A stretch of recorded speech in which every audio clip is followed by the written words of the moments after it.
இதுல இருந்து ஒருத்தர் இல்ல 2 பேருமே வெளில போயிருவாங்கன்னு நினைக்கிறேன். ஆடாமாங்க பிக் பாஸ் சீசன் 9ல இந்த வீக் ஸ்டார்டிங்ல ஒரு வார்னிங் வந்திருக்கும் பிக் பாஸ் இருந்து. அது யாருக்குன்றவங்க எல்லாத்துக்குமே தெரிஞ்சிருக்கும். அதை பத்தி தான் பார்க்க போறோம். அது மட்டும் இல்ல இந்த வீக் இவங்க 2 பேர்ல யார் போவாங்க இல்ல 2 பேருமே போயிருவாங்களா அதையும் பத்தி பார்க்கலாம். அதுக்கு முன்னாடி மச்சாங்க ஃபர்ஸ்ட் டைம் சப்ஸ்கிரைப் பண்ணிக்கோங்க, லைக் போட்டுக்கோங்க. இவங்க 2 பேர்ல யார் வெளில போனா நல்லா இருக்கும் கமெண்ட் பண்ணி வாங்க வீடியோக்குள்ள. பிக் பாஸ் சீசன் 9 ஆரம்பிச்சு இதோட 10th வீக் வந்துருச்சு. 10th வீக்ல ஸ்டார்டிங்ல ஒரு வார்னிங் வந்திருக்கு. அது யாருக்குன்னு பாத்தீங்கன்னா கமருதீனுக்கும் பார்வதி ஒரு வார்னிங் கொடுத்துருக்காரு பிக் பாஸ்.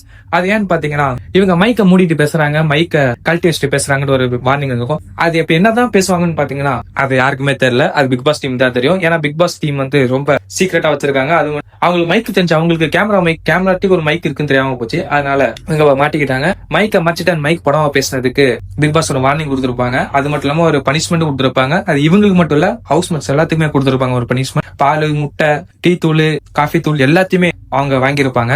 அதான் ஃபர்ஸ்ட் பனிஷ்மெண்ட் கொடுத்திருப்பாங்க. இவங்க 2 பேருக்கு மட்டும் இல்ல மொத்த ஹவுஸ் மட்டுமே இந்த பனிஷ்மெண்ட் கொடுத்திருப்பாங்க. அதுக்கு ஏன்டா இவங்க 2 பேர் பண்ணதுக்கு எல்லாத்துக்கும் பனிஷ்மெண்ட் கொடுக்காங்க பாத்தீங்கன்னா அப்பதான் எல்லாம் ட்ரிகர் ஆவாங்க. இவங்க 2 பேர் பண்ண தப்ப நல்லா சொல்லி காட்டுவாங்கன்னு சொல்லி தான் அவங்களுக்கு இப்படி பண்ணாங்க. ஆனா பாத்தீங்கன்னா இவங்க அப்பயும் திருந்தல.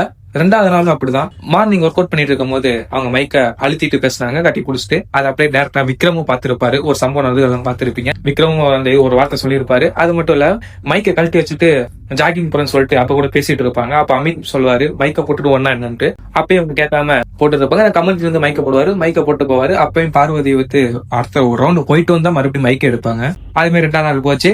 அதுக்கப்புறம் பாத்தீங்கன்னா இது ஹவுஸ்மேட் பாத்துட்டு எல்லாமே பனிஷ்மெண்ட் கொடுத்தாவுன்னு சொல்லிட்டு ஒரு பனிஷ்மெண்ட் லிவிங் ஏரியா கூப்பிட்டு ஒரு பனிஷ்மெண்ட் கொடுக்க போறேன்னு சொன்னாங்க. அப்ப பாத்தீங்கன்னா அமித் வந்து என்ன பண்ணலான்னு கேட்கும்போது ஹவுஸ்மேட் எல்லாம் சொன்னாங்க கமருதீனும் பார்வதி பேசாம இந்த வீக் ஃபுல்லா அப்படின்னு சொல்லியிருப்பாங்க. ஆனா அவங்க அதுக்கு ஒத்துக்க மாட்டாங்க. ஒத்துக்காம வேற ஏதாவது டாஸ்க் வேணா சொல்லுங்க அப்படின்னு சொல்லிருப்பாங்க. வேற ஏதாவது டாஸ்க் வேணா கொடுங்க நாங்க பண்றோம் அப்படின்னு சொல்லிருப்பாங்க. அப்புறம் மறுபடியும் ஹவுஸ்மேட்ஸ் வந்து எல்லாம் சொல்லிருப்பாங்க எல்லா வேலையும் நீங்க தான் பாக்கணும் அப்படின்னு சொல்லியிருப்பாங்க. ஹவுஸ்ல இருக்கிற வெசல் வாஷிங், பாத்ரூம் கிளீனிங், சமைக்கிறது எல்லாத்தையும் இவங்க தான் பாக்கணும்னு சொல்லியிருப்பாங்க. அப்ப டக்குன்னு கமருதீன் யோசிப்பாரு ஒருவேளை நம்ம பேசாம இருந்திருக்கலாமோ அப்படின்னு யோசிச்சிருப்பாரு. பார்வதி ஓகே எல்லா வேலையும் நாங்களே பாத்துக்கிறோம் அப்படின்னு சொல்லிட்டு கமருதீனையும் லாக் பண்ணிருப்பாங்க. அப்படியே அப்ப ஓகேன்னு சொன்னதுக்கு அப்புறம் ஓகே இவங்க தான் எல்லா வேலையும் பார்த்தாங்களான்னு கேட்டீங்களா இல்லவே இல்ல. அந்த வீக்கான டீம் வந்து நாங்களே பாத்துக்கிறோம் அப்படின்னு சொல்லிட்டாங்க. அதுக்கு ஒரு கிச்சன் டீம் வந்து நாங்களே சமையல பாத்துக்கிறோம்னு சொல்லிட்டாங்க. இப்ப இவங்க பண்ண வேண்டியது house cleaning and vessel washing, இது 2 தான் அவங்க பண்ண வேண்டியது. இதுக்கு பனிஷ்மெண்ட் கொடுத்தீங்க அப்படிங்கிற அளவுக்கு தான் இருந்தது. அதுக்கப்புறம் பாத்தீங்கன்னா சரி இவங்க அந்த வெசல் வாஷிங் ஹவுஸ் கிளீனிங் ஒழுங்கா பண்ணாங்களா கேட்டீங்களா இல்லவே இல்ல, சுத்தமா இல்ல. அதுவும் பண்ணாம தான் சுத்திட்டு இருந்தாங்க. சரி ஓகே இதெல்லாம் பண்ணி முடிச்சுட்டாங்க. ஓகே பனிஷ்மெண்ட் கொடுத்துருவாங்க. சரி இது ஒரு பனிஷ்மெண்ட் நீங்க சும்மா வச்சுக்கிட்டாலும் அன்னைக்கு நைட்டு மறுபடியும் மைக்க அமைக்கிட்டு தான் பேசினாங்க, மைக்க கழட்டிட்டு தான் பேசினாங்க.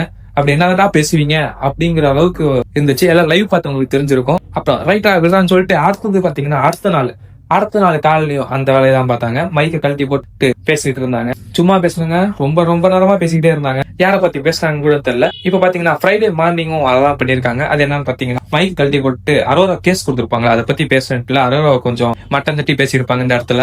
அது மட்டும் இல்லாம போய் பார்வதி ஃபீல் பண்ற மாதிரி உட்கார்ந்து இருப்பாங்க. நான் இங்க வந்தது கேம் இந்த மாதிரி கேமை தான் பாப்பேன்னு சொன்னோம். அப்ப கமருதீன் கூட சேர்ந்து போயிட்டாங்க. அப்ப எதுக்கு அந்த சம்பவம் இன்னும் ஒன்னும் புரியல. அவங்க எதுக்கு இப்படி பண்றாங்கன்னு தெரியல.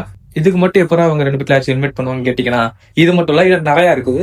ஆனா அவங்க வேலை செய்யாம இருந்தனால விக்ரம் வந்து ஒரு இடத்துல சண்டே போட்டுப்போம் இங்க கிளீன் பண்ணாம இருக்கீங்க அப்படின்னு சொன்னனால்தான் இவங்க வந்து வேலையே பார்ப்பாங்க. மட்டும் இல்ல படுத்துருவாங்க. கமருதீன் தான் அந்த வீட்டை கொஞ்சம் சுத்தம் பண்ணிட்டாங்க. பிபி ஹவுஸை மட்டும் சுத்தம் பண்ணாங்க. அதுக்கப்புறம் பாத்தீங்கன்னா பார் வந்து வெசல் வாஷிங் பண்ணாங்க நைட்டு. இது மட்டும் தான் பண்ண வேலையே. மத்தபடி எந்த வேலையும் பண்ணல. யாராச்சும் கேட்டா மட்டும் நாங்க வேலை பண்ண சொன்னாங்க. ஆனா ஒரு வேலையும் பண்ணல. அதனால விக்ரமுக்கு ஒரு சண்டை நடந்துருக்கும். அதுல அமித்தும் அதுல கேட்டிருப்பாங்க கமல்ராஜ் வேலை செய்யறான், பார்வனா ஒன்னும் பண்றது இல்ல, கொஞ்சம் கூட கில்ட்டே இல்ல, உங்களாலதான் மில்க் பால் எல்லாம் போச்சு அப்படின்னு சொல்லிட்டு நிறைய பேசியிருப்பாரு. அப்பயும் கமருதீன் ஏறிக்கிட்டு வருவாரு விக்ரம் கிட்ட சண்டை போறதுக்குன்னு. அங்க ஒரு சின்ன சண்டையா நடந்துட்டு இருக்கும். அதுக்கப்புறம் தான் கமருதீனே வேலை செய்ய ஆரம்பிச்சாரு.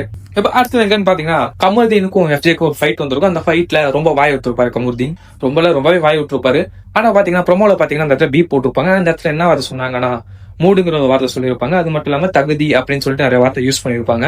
எஃப்ஜேக்கும் கமருதீனுக்கும் ஒரு ஃபைட் வந்தபோது அந்த ஃபைட் எதனால வந்துச்சுன்னு பாத்தீங்கன்னா கோர்ட் டாஸ்க்ல இவங்க பத்தி கேஸ் வந்திருக்கும். மைக் ஆஃப் பண்ணிட்டு பேசுறாங்க, இவங்களால மில்க் போச்சு, எக் போச்சு அப்படின்னு சொல்லிட்டு ஒரு டாஸ்க் போயிட்டு இருக்கும்.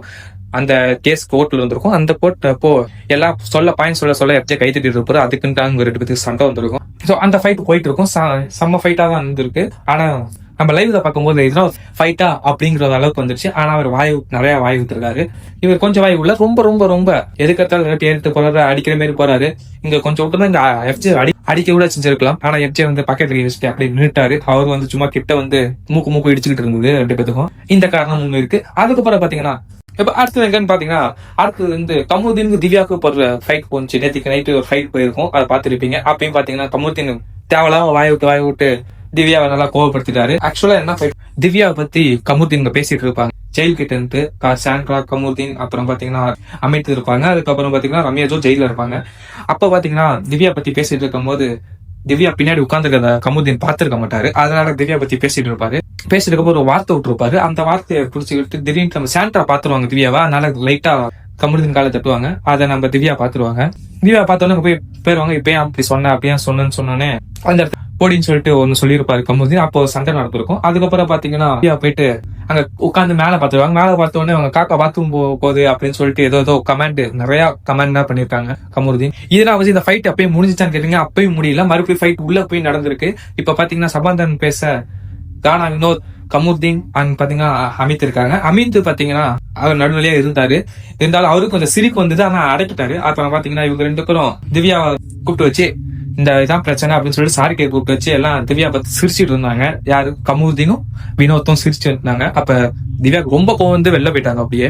ஏன்னா கமுதீன் வந்து லாஸ்ட் 3 வீக்ஸாவே திவ்யா பார்த்து நிறைய வார்த்தை விட்டுருக்காங்க. ஒன்னும் நிறைய கேவலமா பேசிருப்பாங்க. நீங்க சோறு திங்கிற, வேற என்ன திங்கிற அப்படின்னு சொல்லிட்டு நிறைய கேட்டிருப்பாங்க. அதெல்லாம் வீக்கெண்ட்ல அட்ரஸே பண்ண மாட்டாங்க. அதை ஏன் அட்ரஸ் பண்ண மாட்டீங்கன்னு சொல்லிட்டு நிறைய கேள்வி இருக்கு. அதுக்கப்புறம் பாத்தீங்கன்னா இந்த வீக்காச்சும் அட்ரஸ் பண்ணுவாங்களான்னு கேட்டீங்கன்னா அது நம்ம இன்னைக்கு நைட்டு தான் தெரிஞ்சாகணும். இன்னைக்கு நைட்டு தான் தெரியும்.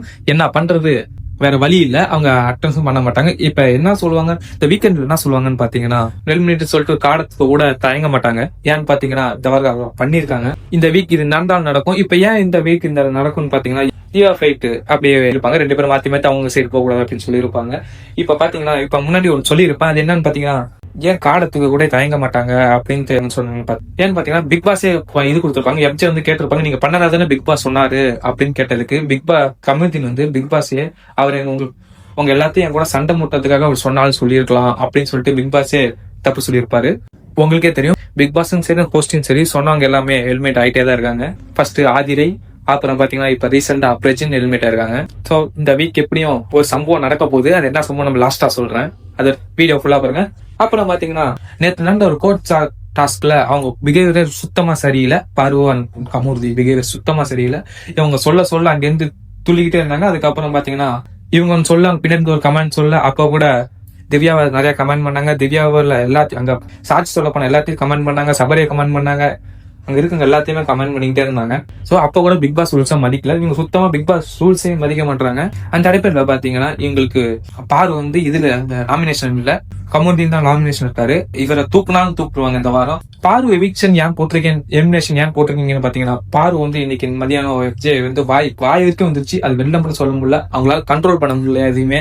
அதனால வாய் வரைக்கும் வந்து அப்படியே நிப்பாட்டி வச்சிருக்காங்க. சோ அவங்களுக்கு நிறைய பேசுறாங்க, அவங்க நிறைய வேர்ட்ஸ் விட்டுருக்காங்க. சோ அவங்களுக்கு ஒரு ரெட் கார்டு, ஏன்னா பிக் பாஸ் வந்து சுத்தமா ஒரு துளி கூட மதிக்காம தான் அவங்க இருக்காங்க. சோ அவங்களுக்கு ரெட் கார்டுன்னு இல்ல, அவங்க எலிமினேட் பண்றதுக்கு அவங்க என்ன பண்ணிடுவாங்க. இப்படி கூட இருக்கலாம், பிக் வீக் எலிஷனா கூட இருக்கலாம். இந்த வாரம் விட்டுட்டு நான் டோட்டல் நாமினேஷன் லிஸ்ட்ல கொண்டு வந்து மிட் வீக் எலிஷனா கூட வச்சிருக்கலாம். சோ இப்ப புதுசா ஒன்னு ஆட் ஆயிரு. அது என்னன்னு பாத்தீங்கன்னா, இப்ப இந்த கோட் டாஸ்க் முடிச்சு வெளில வரும்போது கமுதீனும் பாரு என்ன பண்ணாங்க, அதான் இப்ப ஃபுல்லா ட்விட்டர், சோசியல் மீடியா எல்லாத்துலயும் அதான் இப்ப ட்ரெண்டா போயிட்டு இருக்கு. இந்த விஷயம் ரொம்ப பிக் பாஸ் அஃபெக்ட் பண்ணிருக்கும். ஏன்னா பிக் பாஸ் அங்க எடுத்து கத்திட்டாரு, பாரு கமுதீன் சீக்கிரம் என்ன பண்றீங்க அப்படின்னு சொல்லி கத்திட்டாரு. அப்புறம் தான் வெளில வந்தாங்க. வெளில வந்து கொஞ்சம் ஜாலியா வெளில மாதிரியே ஒரு எல்லாத்துக்குமே ஃபீல் ஆகிருக்கும். நீங்க எல்லாமே சோசியல் மீடியால பாத்துருப்பீங்க அந்த வீடியோ. இதெல்லாம் வச்சு பார்க்கும்போது இவங்க பிஹேவியர் அண்ட் ரூல்ஸ் பிரேக் பண்ணனால கமுதீன் இந்த வர்க்க அன்ஃபேர் எவிக்ஷன் நம்ம சொன்னாலும் அங்க வந்து பிக் பாஸ் டீமும் பிக் பாஸும் அவங்க மேல ரொம்ப கோவமா இருக்காங்க 2 பேத்து மேலயும். சோ அந்த டீம் என்ன முடிவு பண்ணிருக்குன்னு ஒண்ணும் தெரியல. சின்னதா கெஸ் பண்ணா இந்த வாட்டி கமுதீனை தூக்கலான். ஏன்னா டபுள் எவிக்ஷன், கீழ இருந்து ஒருத்தர் மேல இருந்து ஒருத்தர் தூக்குவாங்க. அதனால கமுதீனை தூக்கலாம், இல்லாட்டி ஏதாச்சும் ஒரு காடு கிட்ட தூக்கி பார்வை வெள்ளம் சொல்லலாம். சோ இது 2ல ஏதாச்சும் ஒண்ணு நடக்கும். இது 2மே நடக்கலன்னா இன்னொன்னு நடக்கும். அது என்னன்னு பாத்தீங்கன்னா விஜேஎஸ் வந்து கமுதீன் இந்த வீக் நல்லா பண்ணீங்க, அடுத்த வீக் இன்னும் நல்லா பண்ணுங்க அப்படின்னு சொல்லிட்டு பார்வை கமுதீன் நல்லா மோட்டிவேட் பண்ணிட்டு போவாரு நினைக்கிறேன். பாப்போம் என்ன நடக்குதுன்ட்டு. இவங்க 2 பேர்ல யாரு இந்த வீட்டுல இருந்தா நல்லா இருக்கும், யார் வெளில போனா நல்லா இருக்கும், கமெண்ட் பண்ணிருக்கேன். மறக்காம சேனல் சப்ஸ்கிரைப் பண்ணிக்கோங்க. சாட்டர்டே சண்டே என்ன இருந்துச்சு அந்த வீடியோல வந்து உங்களுக்கு சந்திக்கிறேன்.